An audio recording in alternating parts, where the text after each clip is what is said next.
Thank you, everyone, for joining me for this. Here's our lovely audience. You're all going to be famous. There we go. This is their charity work this week. Thank you. So, I'd like to ask you all, what is the one food you can't live without? It's rhetorical. Don't answer. For me, there is no life without rich, creamy, bittersweet chocolate. Today, I'm going to tell you about the history of my favorite treat. I'm going to tell you about its pre-colonial origins in Central and South America and the role it played with cultures there. I'm going to tell you about its introduction to the rest of the world through the arrival of the European explorers and conquerors. And I'm going to talk about its role in life today. Chocolate comes from the beans of the Theobroma cacao tree, which is endemic to Central and South America. Its raw form is not very appetizing. It is too tough to chew and too bitter to want to eat. The ancient Olmecs were the first to make cacao into an edible form as early as 1500 BC, where it is theorized, Hayes Lewis, a curator of the Smithsonian, theorizes that the accidental burning of the cacao beans and the smell that arose from that is what inspired people to try and cultivate that aroma into something they could eat and enjoy.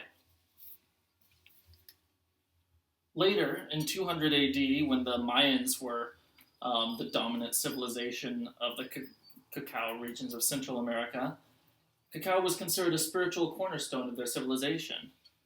The ritualized social gatherings around its preparation were a popular pastime for people. Eventually, with the rise of the Aztec Empire, the beans were accepted as tribute to the Aztec leaders, as well as used as currency for trade. Part of the reason for this was because of how popular the drink chocolatl was. It was a mix of cacao and water and spices and very bitter, considered unpalatable to European taste, but at the time it was very popular with the Aztecs. But another reason why cacao beans were used as a currency was because it only grew in very specific regions and was hard to cultivate, so the beans were considered rare and precious. With the arrival of European explorers, this allowed for cacao to reach a global audience. With Christopher Columbus's last voyage in 1504, he brought back with him cacao beans to the Spanish royal court, but they tried a few mixes of it and still were unimpressed by how bitter it was, and nothing came of that. It wasn't until about 20 years later, when Hernando Cortez was introduced to cacao in Central America, that they got a chance to meet the rest of the world and become popular. In the article Chocolate, Culture, and the Politics of Food by Carla Martin, she explains how Montezuma, the Aztec ruler, introduced Hernando Cortez to the beverage chocolatl, where he was one of the few who loved the bitter flavor of it. Simultaneously, he saw cacao beans being used as currency and was enamored with the idea of growing money on a tree. So,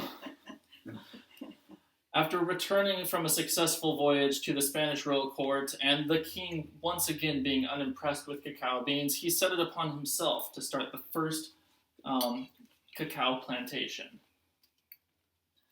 And from there, after introducing it to various nobility and experimenting with it, he eventually got a few chefs to figure out that by combining cacao with milk or with cream and sugar, you could make something that was palatable to a much greater audience. And that was the beginning of chocolate as we know it today. Still, chocolate was only something that could be afforded by Spanish nobility. And it wasn't until the late 18th century with the mass production of cane sugar and cacao beans on plantations that it became something that the rest of the world could enjoy. Now, chocolate is affordable and accessible worldwide. Cacao is a major globally traded commodity. Chocolate enthusiast Oliver Nieberg, you all know the guy, explains how demand and supply continue to grow at an increasing rate for chocolate. And luckily, we haven't capped out yet, so there's still plenty for everyone. And now, demand for more pure, less sweet chocolate now there's a demand for more bitter, less sweet chocolate as people learn to appreciate the flavors that caused the ancient Olmecs to first notice it. Interestingly, chocolate is also being studied for medicinal properties that people have claimed for centuries that it has, but have been unable to prove. It has since been proven that it reduces stress by counteracting the stress hormones we produce in our daily life. And it also has chemicals that improve our memory, which is what I'm using right now. But we'll get to that. In conclusion, today I have given you a glimpse of the fascinating story behind my favorite bean. From its origins to its rise to the global fame to where it stands in our lives today. For many across the world, chocolate continues to be one of our most enjoyed snacks. Thank you for all listening.